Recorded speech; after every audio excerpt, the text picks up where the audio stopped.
All righty. This is exciting. This is the first time we're doing this. My name is Yannick. I'm the founder of the coaching lab, and I'm here with Liam Farquhar, our honored guest for our next lab. Hey, Liam. Hey, Yannick. How you doing? Good, good. I'm excited about this because it's a pretty rare opportunity to, watching a coaching session live, being a fly on the wall for a pretty intimate conversation is already quite special, I think, especially if we get to check into what was happening in the coach's mind and in the client's mind as they are connecting. But this one is extra special, I think, because you're a legal psychedelic guide and you're an IFS practitioner. You're a therapeutic coach. So we've had many conversations around where that line might be, but you do really impressive work around trauma and really an important voice in helping to reframe what that is. So we get to be a fly on the wall for a session where you work with IFS. Trauma is usually coming into this. We've paired you with a really fascinating client. There's coaching, there's probably elements of therapy, and particularly this client will have had a psychedelic experience, a legal psychedelic experience somewhere, and is looking to integrate that. So with that all on the table, what can you tell us about what might happen and what might you bring to the table to that work? Yeah. So my training is also somatic experiencing, which is probably important to say because that is it's a nervous system therapy, and it's it's created by one of the leading trauma experts in the world, the beautiful man, Dr. Peter Levine. So yeah, shout out Peter.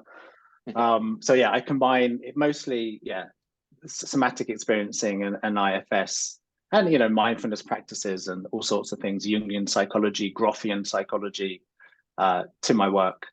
And yeah, what to expect? I mean, who knows? Who knows, right?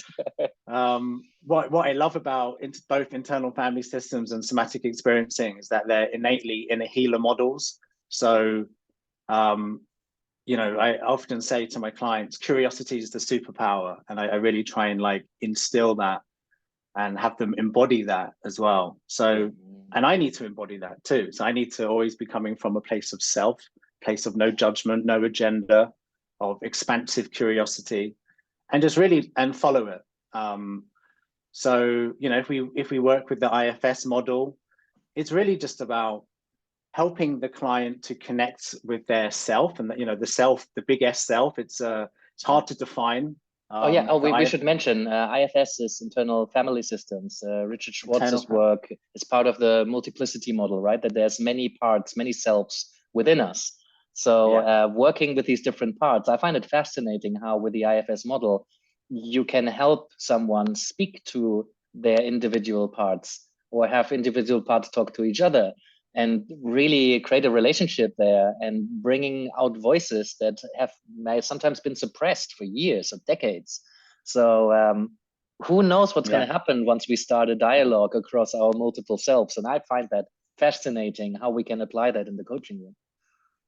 Yeah, and it's and it doesn't require, importantly, it doesn't require, because it's a non-pathologizing model, right? So practitioners aren't required to have a deep understanding of personality disorders or things like that. It's helpful to have that awareness, but it's not necessary for this work because, again, the model is about helping the client connect with their self, that expansive state. Curiosity, compassion, of no judgment, no agenda. And then from that place, ask the parts questions. And then the parts will always tell the client. So I'm not the expert of the client. I'm not, it's a much more, it's a lovely symmetrical power dynamic that I think works really well. And it's me just helping them connect with what's in them already. Yeah. So that's internal family systems. And then somatic experiencing is really, it's just unlocking the wisdom of the body, right? Our organism has evolved over millions of years to know what to do. And often this beautiful tool that we have, this analytical mind that helps us to calculate and plan, is very useful, but it can get in the way of that instinctual embodied healing process. Right. You know, and that process is it's a state of catharsis, it's release, it's discharge, it's shaking, it's tremoring, it's burping, it's yawning, it's whatever it is, it's mobilizing that energy that gets generated in response to overwhelm and adversity, gets stuck, keeps our nervous system dysregulated. You know, and that state, that stuck energy and that subsequent nervous system dysregulation has a huge impact on our stories about ourselves, others, in the world. So, like, really, we need to see healing, aka overcoming our unwanted symptoms, as primarily a physiological process. So, you know, that's what I usually do in a kind of longer process. We might not be able to go into that in this session, but we'll see. 45 minutes. Yeah. 45 minutes. It's not short, you know, but it's certainly not long. It's not long, no. You know, I expect it's probably going to be a little bit more internal family systems based. So working with any parts that have come up in this person's psychedelic journey. So yeah, we'll follow it. We'll see where it leads. Exactly, because you never know what happens. You never know what somebody brings after, especially after a psychedelic experience. I mean, you never know what people bring on a Tuesday, you know, but after psychedelic experience, there might be a lot of stuff out in the awareness, out conscious, you know. So let's see what she brings. Let's see what feels most appropriate to use. I'm really curious to see how the body work and the IFS can be embedded in whatever a person brings. And yeah, we have 45 minutes of a session. We have 45 minutes to debrief, to share reflections, to ask you questions, to ask your clients questions. Where did that question come from? How did you experience that silence? You know, what model was operating in the background? What other avenues or pathways did you see? What questions did you not ask? Right. So we get to ask you all of these questions, which is wonderful. And then we have another 45 minutes in the third part of the evening where we can try out some new stuff ourselves.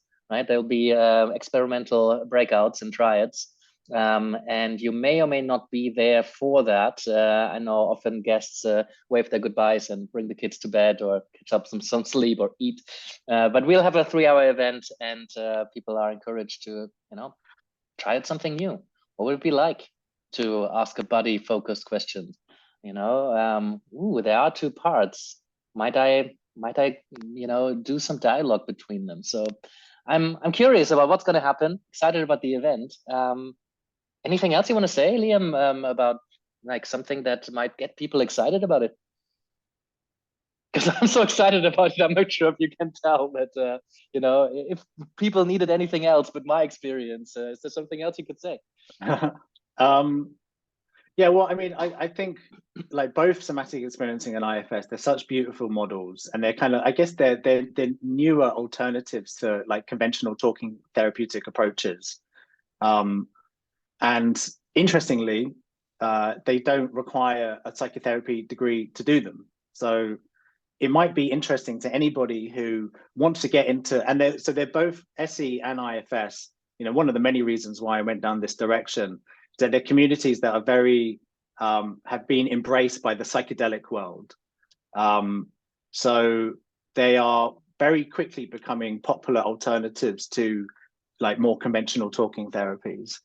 And they work, like they've really benefited me tremendously. It benefits my clients. So yeah, if anyone is curious about seeing this, seeing a different, more updated, let's say, way of getting well, or just, you know, curiously exploring our inner worlds, then yeah, I recommend it. And, you know, many people are saying that IFS is like a Trojan horse for shamanism, because even though it's like, I kind of describe it as the iPhone of therapeutic models. So it's brought together, it has some of its own innovations, but it's like the iPhone brought together existing innovations. So you know, Gestalt therapy, Jungian psychology, family systems, humanistic, you know, all sorts of things, brought it together in a package that just works.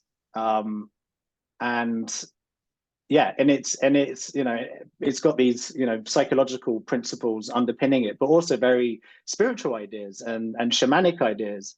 And, you know, often when I explain the model to people, they're like, oh yeah, like it just intuitively makes sense for people. Like we're being reminded of it on some deep level. So you know, it's powerful stuff. So if anyone's curious, you know, has some curiosity about the kind of more like shamanic elements of it potentially and how that might kind of manifest itself, then please come. Fantastic. Well, I have my magnifying glass ready. We can look at your approach. I invite everybody to come. If you want tickets, there we put them pretty affordable. There's a couple of tiers. Tier 1 is still available as of now. coachinglab33.eventbrite.co.uk, or find us on meetup.com/coachinglab. Or just Google us, get in touch, bring a friend. I'm looking forward to meeting you. And thank you so much, Liam, for making time right now, and generally for being a top dude. I look forward to your session. We've talked about coaching a lot, but I've never seen you coach, so I might be the one who's looking forward to this the most. Until then, thank you, everybody. Thank you.